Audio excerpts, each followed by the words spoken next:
Nako, ayan na po. Sinulatan na po ng mga pader ng bahay ni Diskaya.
Ang ating dismaya, ang ating hirap, at ipakita natin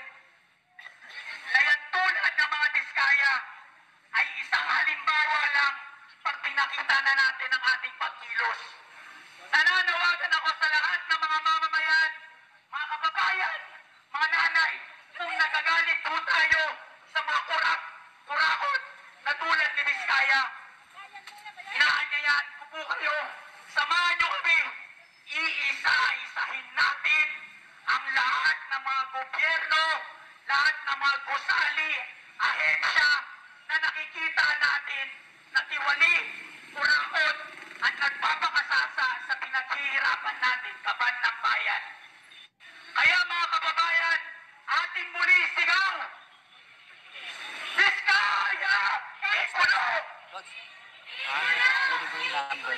Ikulong! Ikulong! Vizcaya magnanakaw! Ikulong! Ikulong! Burokrata kapitalismo! Ibagsak! Maraming salamat ho sa lahat ho ng nagsalita at maraming salamat ho sa lahat ng mga nakinig, sa lahat po ng mga media na narito upang ipakita sa mas malawak na mamamayang Pilipino na tayo ho ay lumalaban na ayaw ho natin sa mga tiwali at kung mag-iiwan ho kami ng mensahe ngayong araw. Tama po, si Sara Vizcaya ang pinagsamang flood control queen sa dami ng mga flood control projects na kinuha niya sa dami ng flood control projects na hawak ng kanyang mga kumpanya. Pero ang sinasabi ho namin, tulad po ng mga nagsalita kanina, hindi ho iwalay si Sara Vizcaya sa napakaraming congressman, senador, at si Marcos mismo. Hindi ho iwalay si Sara Vizcaya at ang mga ito sa pagnanakaw ng kaban ng mamamayang Pilipino. Hindi ho tayo titigil dito dahil alam natin na ang tumbok ng lahat ng mga pagnanakaw ay ang namumuno sa ating bansa, si Marcos Jr. mismo. Hindi na ho tayo papayag na ulitin ang ginawa ng kanyang ama na si Marcos Sr. na ninakaw ang kaban ng mamamayan, pumatay ng maraming tao dahil marami ang sumasalungat sa kanila. Ngayon ho, napakarami na ho ng binaha. Makikita nyo yan sa Facebook, sa TikTok, sa Twitter, lahat ng social media. Binaha na ho. Kaya, inaanyayahan po namin ang lahat. Kung kayo'y galit na galit at walang mapaglagyan ang puot, inaanyayahan po namin kayo na makikisa sa aming mga laban. Dumalo po tayo sa September 31 Martial Law Commemoration. Dito na po nagtatapos ang aming programa. Mga kasama, umanay po tayo ng maayos.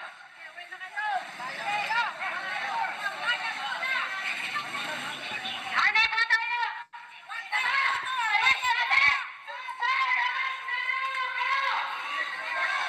Tanong natin kung saan